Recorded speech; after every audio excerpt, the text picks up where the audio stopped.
Ekspresi mahabbah itu ya macam-macam. Dulu sahabat ya gitu. Sahabat itu ada yang enggak kenal wajahnya Nabi sama sekali sampai akhir hayatnya. Ketika ditanya, "Loh, kamu itu sahabat kok enggak tahu wajahnya Nabi?" "Saya enggak pernah berani memandang Nabi karena ijlalan lahu. Terlalu menghormati saya sehingga enggak berani memandang wajahnya." Ada sahabat sing penggaweane delok wajah Nabi sampai bisa nyifati alfiu faminunil hajib, sampai bisa nyifati detail karena delok wajah Nabi itu ibadah. Ada seorang wali ditanya, "Kalau kamu di surga ingin enggak melihat Allah?" "Enggak." Loh, tapi semua orang ingin melihat Allah. "Unazzihu dzalikal jamal an-nadhari misli." Ben gak elek-elek Allah tak delok terima aku. Wong ra jelas. Berarti kok delok pengiran.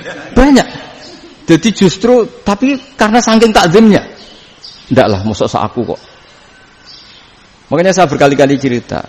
Menurut kesepakatan ulama, soft awal itu paling baik. Tapi banyak juga wali yang kalau sholat itu di belakang. Koyok paling bener yang kok ngarep gitu. Lu bayangkan misalnya kamu semangat di soft awal di Masjid Haram, jebule sholatnya salah. Itu dari malaikat gayane kok ngarep, jebule ra roh. Ini di sini-sini wong. Jebule bodoh gitu. Gayane kok ngarep jebule. Coba orang kalau sowan Mbah Mun yang berani di depan itu kan ya ketuanya atau jubirnya kan. Yang merasa ndak pati pinter-pinter kan mesti di pojokan. Artinya sudut pandang seperti itu ya sah saja, apa? Sah saja. Makanya banyak sahabat yang jarang sowan Nabi, alasannya takut ganggu Nabi. Banyak yang sering sowan Nabi, alasannya seneng Nabi. Yang sowan ya seneng Nabi, yang enggak sowan alasannya seneng. Lu Nabi itu tokoh, punya keluarga, punya anak. Kalau saya sering sowan berarti sering ganggu. Yang sering sowan dia alasan ini khazanah kita harus istifadah. Jadi zaman dulu dia biasa dua sahabat, yang satu milih mahabbah itu milih sering sowan, yang satu juga mahabbah milih tidak sering. Karena pertanyaannya bisa dibalik kan, sering sowan apa sering ganggu coba. Nabi Abedar, "Assalamualaikum." Nabi nimang cucunya, "Assalamualaikum." Ayo bener yang sowan apa bener yang enggak kalau seperti itu. Akhirnya terus diatur sedemikian rupa oleh Quran. Walau annahum sabaru hatta takhruja ilaihim lakana khairal lahum. Jadi sahabat kalau mau sowan Nabi ya nunggu di sufah. Kalau Nabi keluar berarti milik publik. Sekali masuk ke dalam tidak ada sahabat yang berani sowan. La tadkhulu buyutan nabi illa ayyudzana lakum. Kalau soal sampai masuk dalam harus nunggu dipanggil. Karena sekali Nabi masuk dalam itu milik privat keluarga, milik istrinya, milik cucunya, milik keluarganya. Jadi Nabi sekali keluar ke ruang itu berarti milik publik. Itu terus jalan tengah. Karena kalau langsung masuk, bayangkan saya itu sering menyaksikan. Mbah Mun habis ngaji 2,5 jam ngaji Jalalain. Baru masuk, "Assalamualaikum." Padahal yai mungkin mau ke kamar mandi, mau ini itu. Jadi dulu itu Quran sangat modern. Sebelum ada dokter ngatur tamu, rektor ngatur tamu itu Islam sudah modern. Dia kan gak fair kan? Misalnya saya ke Unisma harus janjian pakai ini. Terus kalau Unisma kesini selonang-selonang kan lucu kan, mentang-mentang kiai terus juga sowan-sowanan selonang-selonang. Padahal kalau kita mau ke mereka pakai protokol. Sering tidak fair dunia ini, tapi karena aku kiai ra oleh gelo ya sudah. Akhirnya saya memutuskan gak gampang kemana-mana karena itu. Saya sering didatangi ajudannya menteri, "Gus, mau ada tamu dari Jakarta tanggal ini, mesti saya bilang, mereka milih tanggal yang mereka kosong. Kok tidak mikir apa itu kosong? Tak jawab enggak lah, sebelum diatur bahasanya dan tawaduknya gitu. Akhirnya dibalik, datang lagi, "Gus, jam jenengan kosong apa, kita menyesuaikan." Lah itu lagi dia akhlak kata saya. Itu baru punya akhlak kata saya. Bukan masalah gengsi ya. Saya sendiri itu dolan ke alumni itu jarang karena ya takut. Kiai kan yo nganggur jam 09.00 nganggur, jam 10.00 nganggur. Bisa saja alumni itu kerja di pabrik, bisa saja yang latihan ekonomi di pasar. Jika kalau saya datang jam 9, iki kiai sing nilai santri ini, apa kiai sing ganggu santri ini. Lah karena orang ini melakukan rutin gak kok berpikir, pokoknya ngono jenenge silaturahim. Wong nyerah kok berpikir, padahal kalau diangen-angen ini kiai yang nilai santri ini, apa kiai yang ganggu santri ini karena datang di jam kerja. Nah, bayangkan kalau kebenaran dulu itu dikawal oleh satu peradaban perang. Jadi Nabi sesuai diangen-angen mek Nabi. Perang Badar menang Nabi, perang Uhud menang wong kafir, perang ini gonta-ganti. Apapun itu yang penting satu kesimpulannya. Cara Rasulullah kesimpulannya satu. Orang tidak kober mikir kebenaran secara mengendapkan pikiran dengan pikiran jernih. Maka hebatnya Nabi ketika perjanjian pokoknya saya minta nggak ada perang. Dan orang boleh mendiskusikan Islam. Itu luar biasa idenya Nabi. Karena bawaan perang itu orang kan nggak kober mikir. Ibarat seorang misalnya senang satu perempuan, ketemu rivalnya langsung perang kan gak mikir. Tapi kalau kau bermikir, dia ngenangen cawe wedok iku ora seneng aku. Untungnya apa untuk wong ayu ora seneng, malah mau loro hati. Terus sudahlah, buruan dialihkan kemana kan gitu. Itu nak mau amen WA nan tukaran liwat SMS atau tarung langsung ora kau bermikir. Tapi kalau kau bermikir, akhirnya berpikir nih.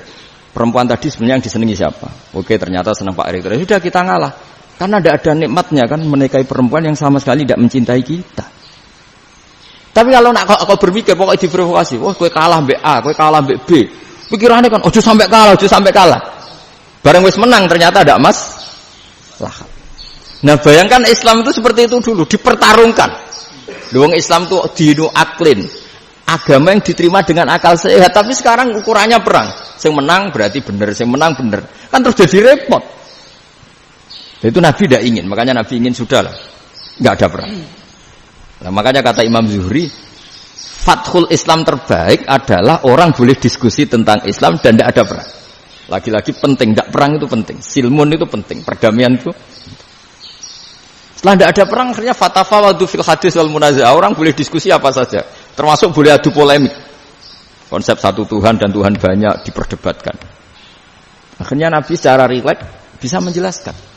Muhammad, urusan kita banyak. Kalau Tuhannya satu tidak cukup, Tuhan harus banyak untuk menyelesaikan berbagai urusan. Ada Tuhan bagi rektorat, bagi macam-macam kan.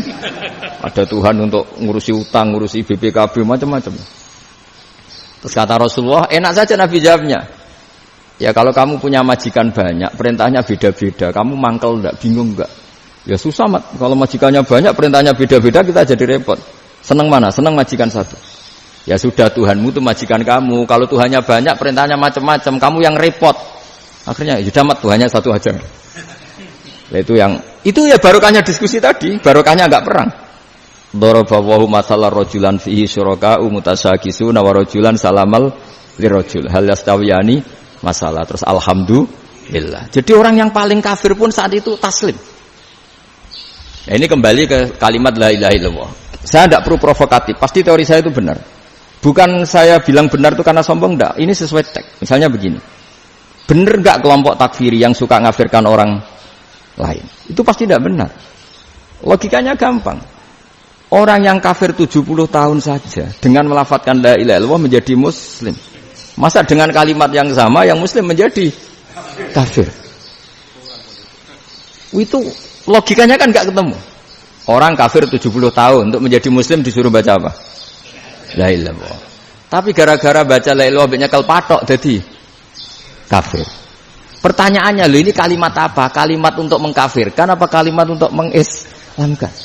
Karena yang kafir dengan kalimat itu menjadi Islam, ternyata yang Islam dengan kalimat itu menjadi kafir. Itu ketemu enggak cara logika itu kan enggak ketemu kan? Makanya cara pikirannya Abul Hasan Asyadzili, dan saya setuju pikiran itu. Istighfar ini boleh orang Jawa Timur protes karena kadang beda manhaj, tapi jangan protes saya, protes Abul Hasan Asyadzili kualat mesti sampean. Ketua Torekoh napa? Sadziliyah. Cara mazhab Sadzili, dan Anda boleh berbeda mazhab, mencari khasnya wong kampus iki wani beda. Beda kapasitas lah, pokoknya butuhe beda. Dan ketok pinter, ketok kritis tuh ini. Cara mazhab Abul Hasan Asyadzili itu gini Pak Rektor. Jadi istighfar itu baik. Tapi ba'da kamali tauhid, setelah tauhidnya itu benar. Alasan beliau masuk akal. Ketika ada ayat fa'alam annahu la ilaha illallah wastaghfir li dzambik. Bihadil kalimah. Jadi orang boleh istighfar setelah tauhidnya benar. Alasannya Abul Hasan Asyadzili begini. Qul lil ladzina kafaru iyantahu yughfar lahum ma qad salaf. Katakan kepada mereka yang kafir, sekali mereka tidak kafir, maka otomatis dosanya masa lalu diampuni. Pertanyaannya, yang bisa menghentikan kekafiran itu kalimat apa? La ilaha illallah. Dengan hanya melafadzkan la ilaha illallah Muhammadur Rasulullah langsung yufar lahum ma qad salaf, langsung dosanya diampuni. Berarti yang menjadi pengampun dosa lah, penyebab pengampunan itu apa? La ilaha illallah. Itu bahkan orang kafir belum istighfar. Di ayat itu kan Allah enggak mensyaratkan setelah la ilaha illallah istighfar baru diampuni, enggak. Asal la ilaha illallah langsung yufar lahum ma qad salaf. Saya ulang lagi ya, jelas ya. Jadi kulil ladzina kafaru iyantahu yufar lahum maqad. Nah, sekarang iyantahu, mereka berhenti dari kafirnya. Syaratnya pakai apa? La ilaha illallah Muhammadur, itu langsung yufar lahum maqad. Artinya apa? Ghufranullah itu bisa didapat hanya dengan mujarradut tauhid, yaitu hanya dengan melafadzkan kalimat thayyibah. Dan sahnya istighfar juga berdasar kalimat thayyibah itu. Misalnya gini, orang kafir sebelum Islam melafadzkan astaghfirullah, astaghfirullah, astaghfirullah, kira-kira diterima enggak? Enggak kan? Karena syaratnya istighfar ba'dat tauhid. Nah, makanya dalam mazhab Syadzili istighfar itu setelah la ilaha illallah. Karena cara pandang ya seperti itu. Jadi fa'lam annahu la ilaha illallah wastaghfir li dzambi. Jadi dengan kebenaran tauhid saja ini sudah cukup kita insyaallah layak diampuni. Karena innallaha la yaghfiru ayyusyraka bihi wa yaghfiru ma duna dzalika liman yasha. Jadi orang yang tauhidnya benar itu bisa diampuni Allah asal tauhidnya benar. Itu Allah ngendikan liman yasha wa yaghfiru ma duna dzalika liman yasha. Dawuh Imam Suyuti walam yakun liman yastaghfir. Jadi orang yang bertauhid secara benar meskipun gak sempat istighfar itu tetap potensi diampuni. Karena bawaan tauhid itu sudah menjadi layak diampuni. Kayak orang kafir sekali ngelafadzkan kalimat tauhid mbok gak istighfar langsung diampuni. Nah, karena melihat seperti itu terus orang berlomba-lomba memperbanyak jumlah ngelafadzkan la ilaha illallah. Jadi kita-kita yang alim, kita semua, saya tidak bilang saya, kita, termasuk yang di pinggir-pinggir saya, ngaku alim ora masalah lah, sobat. Kita semua yang alim-alim itu tahu bahwa la ilaha illallah itu super. Sudah bawaannya tauhid, juga punya kelayakan diampuni. Nah, kemudian nasib kita agak sial. Malah kalimat ini dituduh bid'ah, dituduh khurafat. Mergo Nabi enggak pernah tahlilan, Nabi enggak pernah. Nabi enggak pernah tahlilan, kalau diartikan Nabi ora tau maca la ilaha illallah, nek gak kalimat ini. Nah, ini provokatif ini. Jadi ini sudahlah keanehan-keanehan ini kita terima karena ciri utama wali, ciri utama ulama itu wa'udhu fisabili, harus pernah disakiti. Jadi kalau Unisma sakit karo dituduh apa? Dituduh bid'ah itu berarti belum calon ulama. Calon ulama itu wa'udhu fisabili, harus disakiti. Jadi kalau kamu disalahpahami itu ya harus santai. Iya, termasuk provokatif tadi. Termasuk diatur tadi itu. Jadi kalau cara berpikir kan, karena mereka itu memang kalau kita turutin itu memenya itu terlalu, kadang menghujat kita itu. Enak ya jadi KNU, ada orang mati datang, kiainya dapat makan, dapat rokok, terus pulang. Gitu.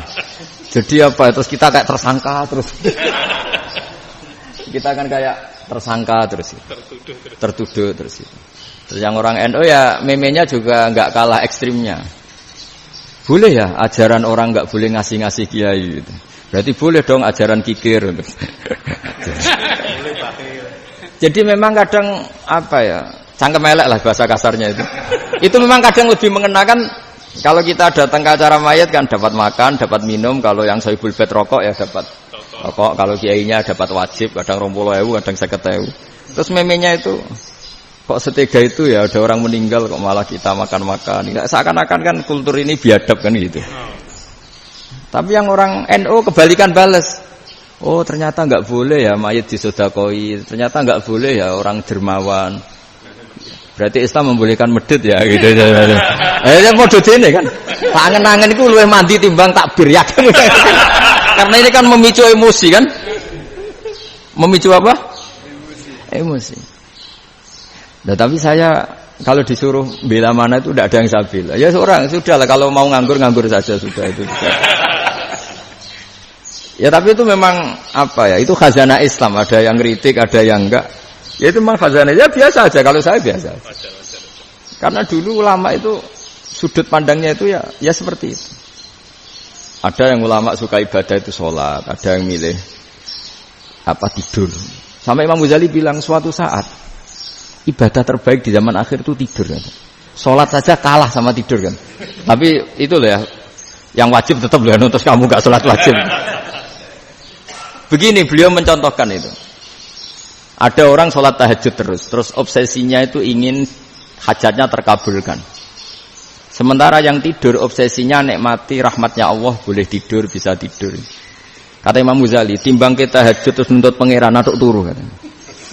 Mergo engko dia akibat terus setan memberi bisikan, lho nyatanya kamu tahajud ya gak terkabul. Berarti cerita bahwa Nabi ngendikan kalau doa tahajud mustajab enggak. Daripada ngono kan turu ora tau donga ini. Timbang abri-abri Islam kan, timbang elek-elekin apa? Islam. Jadi ulama itu mulai dulu itu sudah berpikir. Banyak orang menjadikan tahajud salat malam itu media untuk hajatnya. Dan kalau enggak kesampaian ini mutung. Nyalahkan kiainya ijazah ramandi. Macam. Daripada ngono ora usah apa? Tahajud turu. Dan jenis kayak ini tuh banyak. Makanya ulama kayak saya itu saenake dhewe itu ya jarak. Saya sering didolani muhibbin terus bilang, "Gus, saya doakan gini-gini saya mau nyalon bupati atau saya gini." Saya bilang, "Gak waduh ora ndonga, nek ora mandi darane ulama dongane ra mandi." Nak mandi kamu jadi bupati tetap nganggep karena beli. Sopo sing ora roh bupati saiki gak beli. Ribet kan? Ketika mereka jadi ngunsurkan doa kamu apa karena kemarin beli? Yang beli maksudnya enggak beli enggak usah tersinggung. Jadi ribet ngadepin. Ndak artinya gini loh, boyo doa itu jangan dipakai begitu loh. Kalau minta nasihat, tak nasihati jadi bupati yang baik, gubernur yang. Kalau minta doa itu resikonya. Akhirnya kiai-kiai kalau diminta doa ya doa, sebenarnya diisinya itu enggak doa kemenangan. Itu selamat gitu. Karena ribet. Makanya Islam itu doa itu setelah iman. Aturan iman benar baru doa. Aturan iman benar termasuk Allah itu yaf'alu ma yasha, boleh melakukan yang dikehendaki. Allah enggak boleh terdikte oleh doa kita, enggak boleh. Ya saya ulang lagi ya, mazhab Hasan Asyadzili ini khas kita. Jadi la ilaha illallah itu didahulukan sebelum istighfar. Tapi kebalikannya mazhab Imam Sanusi itu dibalik. La ilaha illallah itu kalimat yang sakral. Karena yang sakral dibutuhkan muqaddimah, yaitu yang melafadzkan harus yang sudah bersih, yang sudah steril baru melafadzkan la ilaha illallah. Maka dalam mazhab Sanusiyah istighfar dulu baru la ilaha illallah. Nah, dalam mazhab Abul Hasan Asyadzili kebalikan, istighfar itu sah setelah sahnya tauhid. Kamu ikut mana dulu? Asyadzili apa Sanusiyah? Alhamdulillah sama-sama tidak paham ya sudah. Akhirnya tidak. Ya enggak kemana-mana kan gitu. Jadi apa ya? Terus ini saya teruskan, ini biar khas pesantren atau khas NU lah, kalau bahasa Pak Rektor khas NU. Ini ben sampean tahu beberapa perbedaan itu lazim. Halaman 24. Ya, halaman 24 sama 25. Tak baca, ini masih orisinil. An Sufyan bin Uyainah, ini juga gurunya Imam Syafi'i. Kata Sufyan bin Uyainah, beliau cerita, kana Isa wa Yahya alaihi wasallam ya'tiyanil qaryah.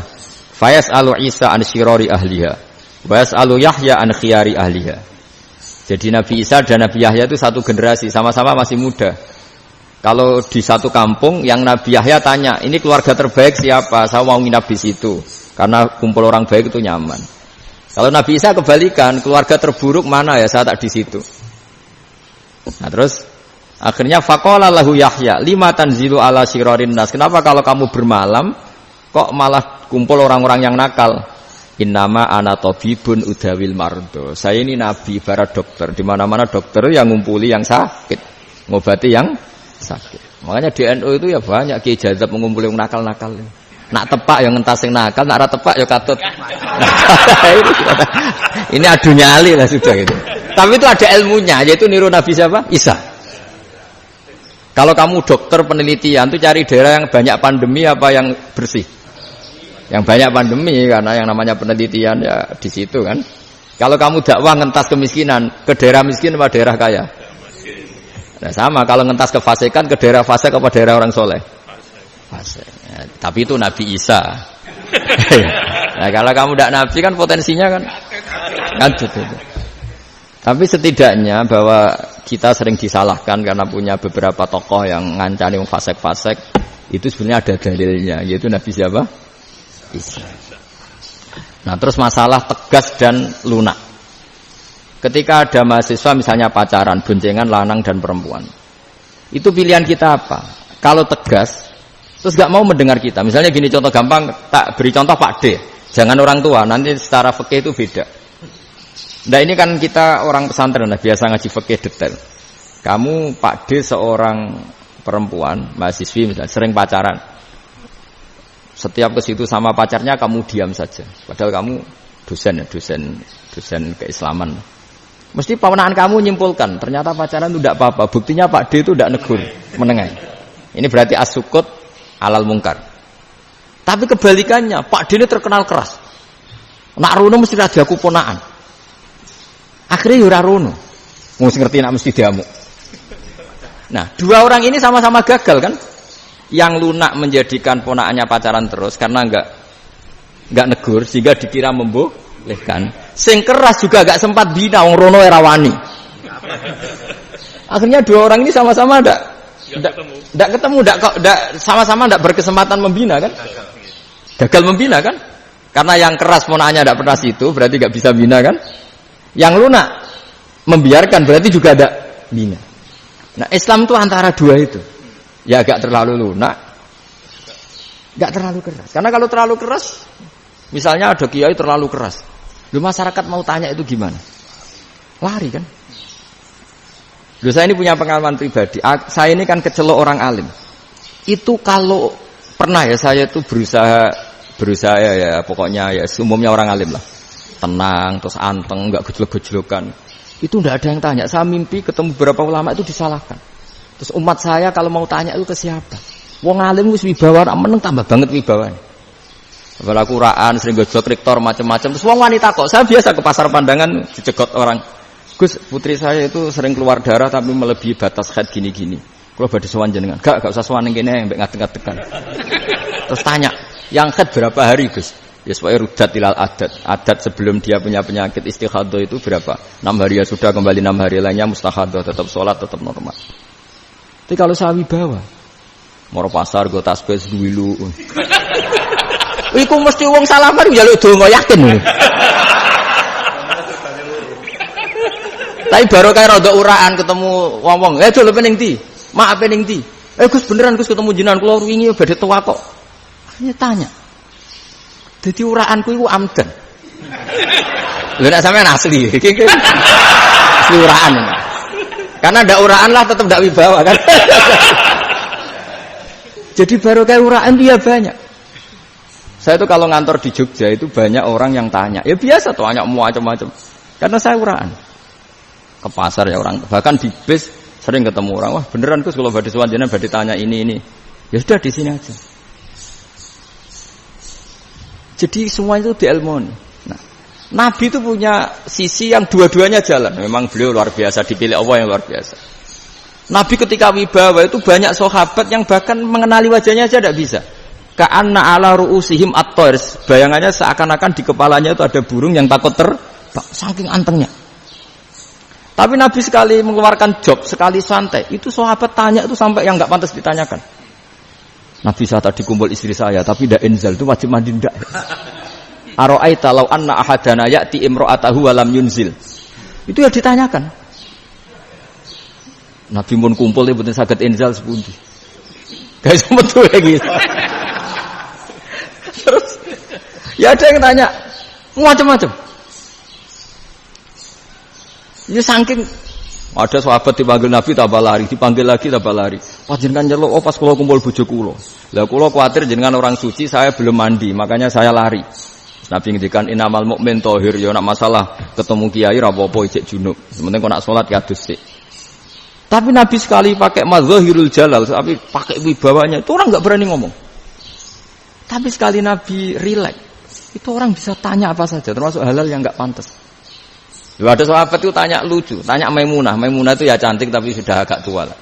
Maimunah, ya Ummul Mukminin, hukumnya ngambung bojo pas Ramadan piye? Wah gak roh aku, gak tahu diambung kan Nabi pas Ramadan. Tanya Saudah, wah malah ra diambung kalau Saudah itu kan wis tuwa itu. Lucunya istrinya jawab, tanya Aisyah yang mungkin Nabi iya yang mungkin tanya Aisyah. Itu yang usulnya istrinya Nabi Maimunah. Selalu Aisyah. Tanya Mbak Aisyah. Ya Amirul ya Ummul Mukminin gini-gini. Wah Aisyah yang cantik masih perawan kan. Qabbalani Rasulullah bahwa Nabi biasa ngambung-ngambung pas Ramadan dan beliau tetap puasa. Akhirnya fakih ngarang kan wa takbil fi Ramadan wa tublah la tubtilu shauma ngambung ora. Iku ya udah biasa di sini. Ya nasi bojone ayu. Ndak ini artinya seasik itu. Jadi garwane Nabi sing ngrasa rodok tuwa. Wah, aku ora tahu. Kok Aisyah. Serilek itu dulu itu. Maksudnya orang-orang Islam pertentangan itu. Maksudnya dia balik semua ini bedanya orang pesantren sama orang kampus. Kalau orang kampus mau cerita agama itu rahmatan lil alamin, tapi nyontokno rileke ora iso. Agama itu rilek, tapi nyontokno rileke ora iso. Mergo ora pati ngaji. Contohnya ora iso, tapi mau gawe kaidah kok Islam itu rahmatan. Jadi Nabi itu lah, Allah juga gitu.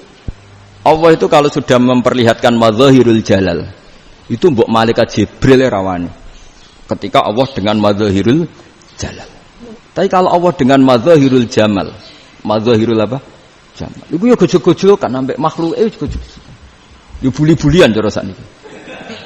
Ya sampean delok ning hadis syafaat itu, akhiru man dakhalal jannah atau akhiru man kharaja minan nar itu di beberapa judul. Ada seorang rojul yang ahli neraka ya, dintas mbek pangeran terus ditudono swarga. Gusti, swarga. Ngiler tok ora wong wayu, roh wis ngiler tok. Ngerjaluk Gusti mosok roh tok ora oleh mlebu. Jarimu asal mlebu metu kon neraka ora jaluk-jaluk meneh. Sumpah lho ya, gak jaluk apa-apa meneh. Mboten Gusti. Sekali saya keluar dari neraka ndak akan minta apa-apa lagi. Wis. Wallahi, wallahi. La as'alu ghairaha. Mesti ghaira khoslah, ghaira tilkal khoslah. Ya niku pokoke selain keluar dari neraka saya ndak akan minta lagi. Didono swarga wong do kelon seru wibet kan. Sing bojone elek kan dendam dadi ning swarga iku. Swarga wis macam-macam. Gusti mosok roh tok ora oleh mlebu. Jarene janji ra njaluk meneh. Akhire ya wis didelokno neraka. Jadi pangeran jawabe gampang didelokno neraka. Roh neraka begitu menyakitkan, begitu ngeri. Sudah Gusti saya ndak minta surga, sementing enggak masuk neraka. Rabbana srif anna adzab jahannam. Setelah lama itu diadepno swarga njuk mlebu swarga, terus diadepno nang neraka. Akhirnya ya sudah. Saiki mlebu swarga gak apa-apa. Iku jawabe lucu. Atas tazyub jenengan ngenyek kula. Wong karuan ra di swarga kok mlebu swarga.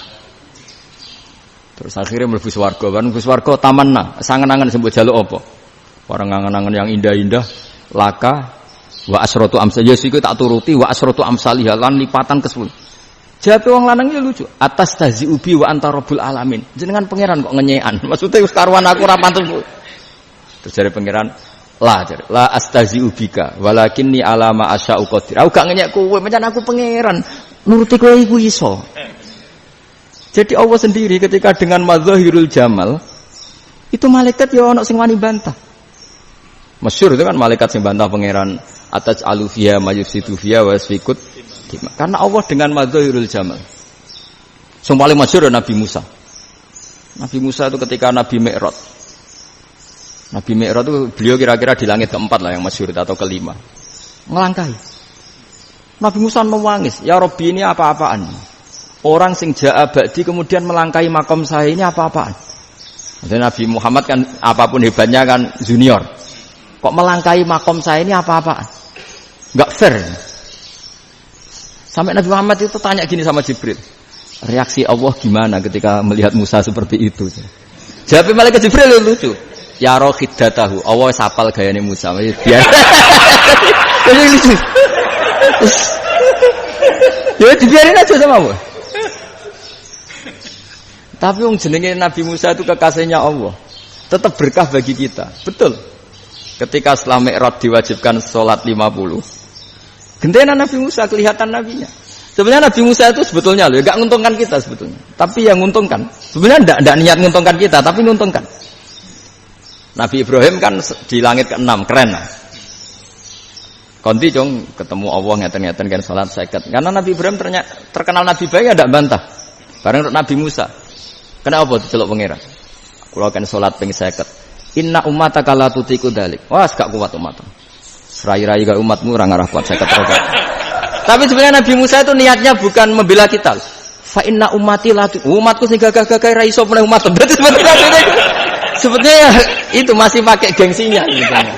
Wes ngono-ngono lah sementing kita untung. Sebetulnya dia itu enggak terima wong umat saya aja yang lebih kuat. Enggak kuat apalagi umatmu. Lah terus sebutin irji ila rabbika fas'alhu takhfif.